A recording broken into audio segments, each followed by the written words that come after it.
Bonjour! Aujourd'hui, je vais vous montrer comment j'ai fait ce magnifique tablier en cuir. Mais pourquoi un tablier en cuir, me direz-vous? En fait, c'est très pratique quand on bricole. Quand on travaille le bois, sur le cuir, la poussière ne s'accroche pas. Ensuite, quand on travaille le métal à la forge, par exemple, il y a plein de particules de métal qui nous sautent dessus. Et le tablier en cuir, ça permet d'éviter de brûler ses habits, si on n'a pas la chance d'avoir des habits ignifugés. Et en plus, ce tablier-là, il est vraiment pratique. Son système de sangle, que vous ne voyez pas parce que noir sur noir, c'est pas évident, il vous permet de le mettre et de l'enlever sans avoir aucun réglage à faire. Regardez. Hop. Je l'enlève. Je le remets. Et il est parfaitement, toujours, collé à moi, sans que j'ai de nœud à faire ni devant ni derrière, parce que potentiellement ça s'accroche partout. Et là, c'est le croisement des sangles qui est vraiment bien. En fait, j'ai rien inventé. C'est Olivier qui a le même. J'ai copié sur lui. Oh, regardez l'air très sérieux de la copieuse. Bon, blague à part, vous remarquerez que, même si Olivier et moi, on n'a pas du tout le même gabarit, son tablier ne me va déjà pas trop mal. J'ajuste les sangles pour qu'ils soient mieux positionnés et je trace quelques repères pour pouvoir en faire un peu plus petit. Au moins.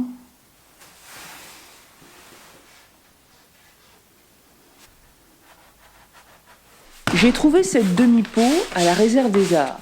Ils ont plein de couleurs très sympas et même quelques trucs plutôt farfelus. Quand on travaille le cuir, normalement, on utilise du cuir végétal. Et là, c'est pas le cas. C'est du cuir recyclé. Du cuir qui, à la base, doit être destiné à l'ameublement. C'est donc très différent. Beaucoup plus fin. Et aussi, à l'arrière, ça fait un peu des poils. Des moutons, quoi. Mais normalement, cette partie-là n'est pas exposée. Sur mon tablier, elle le sera. Je positionne le tablier sur mon morceau de cuir de façon à ce qu'il y ait le moins de pertes possible. Je prévois d'enlever un bon 10 cm en bas et sur les côtés. Allez, sors de là. Ah, ça, je pouvais pas y échapper. Allez, mais non, on va pas jouer. Arrête, toutoune. Je mets le tapis de découpe en dessous et j'y vais. Avec cette demi-peau, j'ai de quoi me faire 2 tabliers.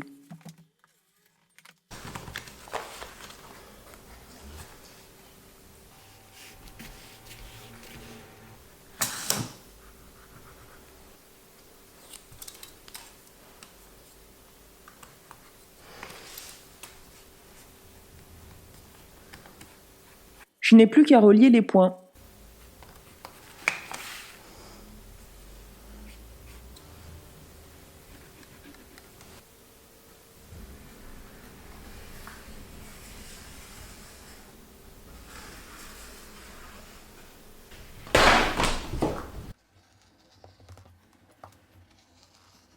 Je m'assure qu'il est bien symétrique avant de découper l'arrondi des bras. Hey, pile. Je m'en sers de patron pour le deuxième côté.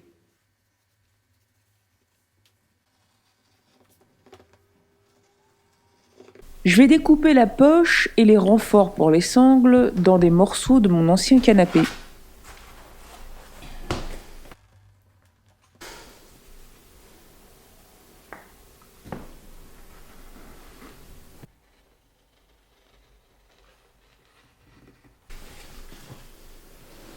Pas évident de découper avec ce cutter, il faut faire plusieurs passes, mais il est bien pratique pour faire des demi-cercles.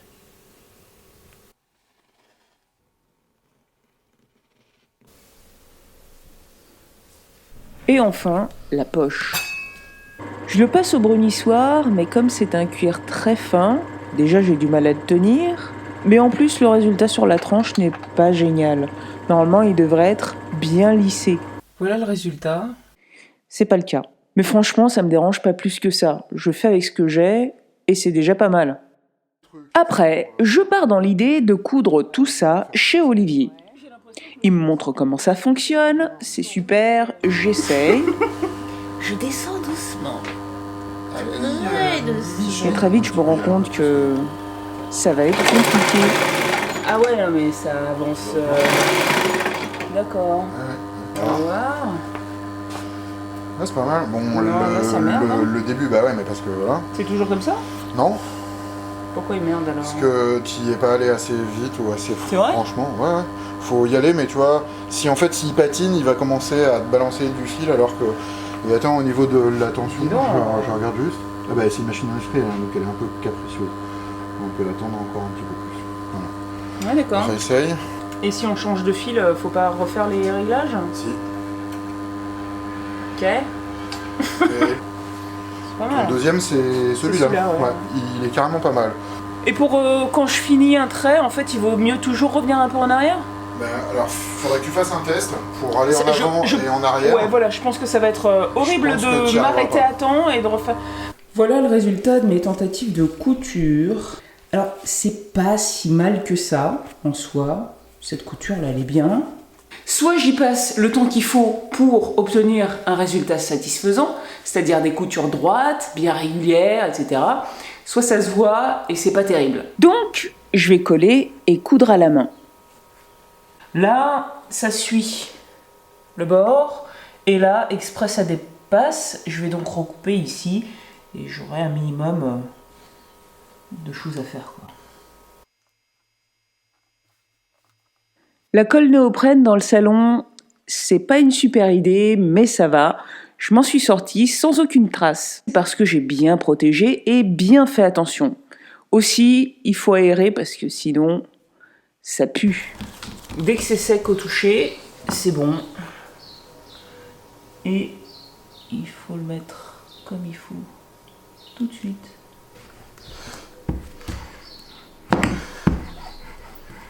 Puis je découpe tout ce qui dépasse.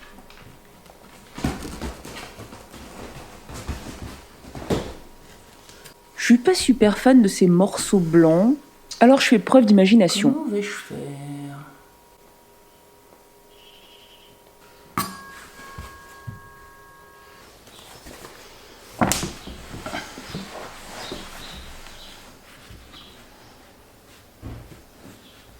À ce moment-là, j'ai plutôt dans l'idée de ne pas mettre la poche, parce qu'à nouveau, une grosse tache blanche, je suis pas sûre que ça fasse très joli.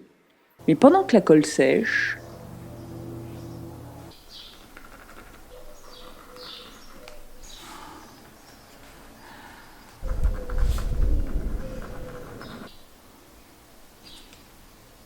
je joue pour la première fois avec des emporte-pièces.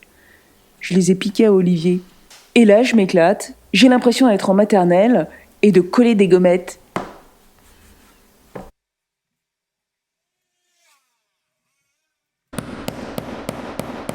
Là, je fais les trous des sangles. Puis tous les trous pour la couture.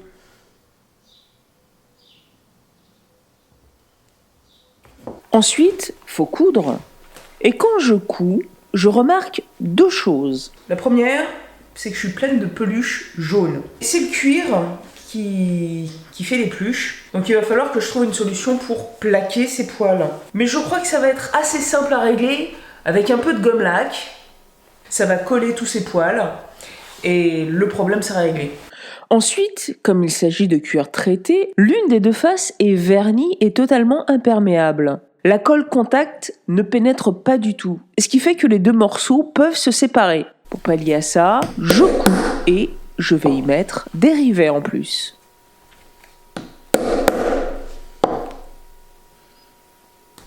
Ça, c'est la partie femelle.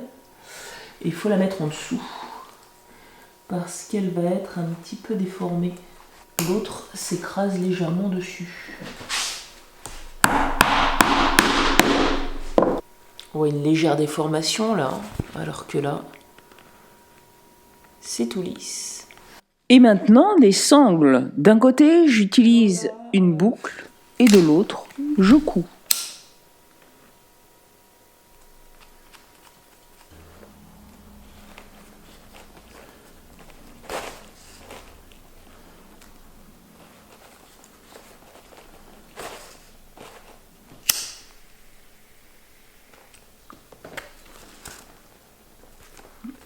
Et voilà.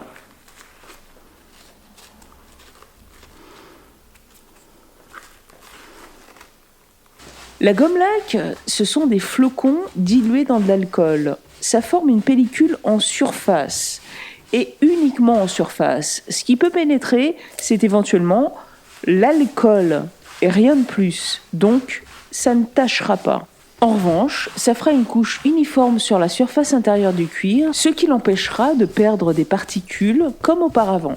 Du morceau de cuir que j'ai acheté à la réserve des arts, j'ai donc pu faire 2 tabliers. Ça, c'est la taille S. Le deuxième, c'est un peu plus grand. C'est une taille entre celui d'Olivier et celui-là, qui est pour moi.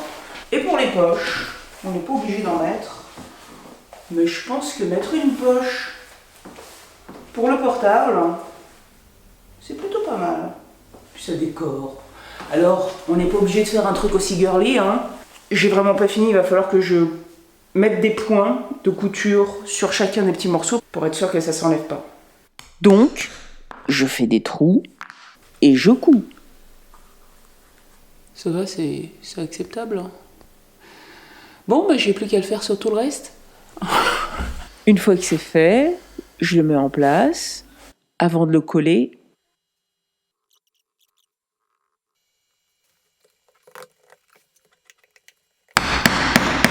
Et de le coudre.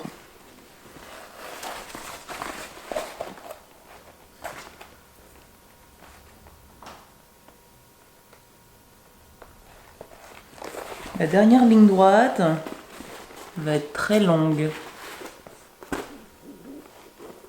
Voici mes 2 tabliers. Au début, je pensais que j'allais utiliser celui-là. Et tout au long de la fabrication de ces 2 tabliers, j'ai longtemps hésité entre celui-ci et celui-là. Franchement, c'est uniquement à la fin que j'ai compris que c'était le plus petit qui allait le mieux à ma taille. Comme d'habitude, si la vidéo vous a plu, likez-la, partagez-la, laissez-moi un commentaire et abonnez-vous si ce n'est pas déjà fait. À bientôt!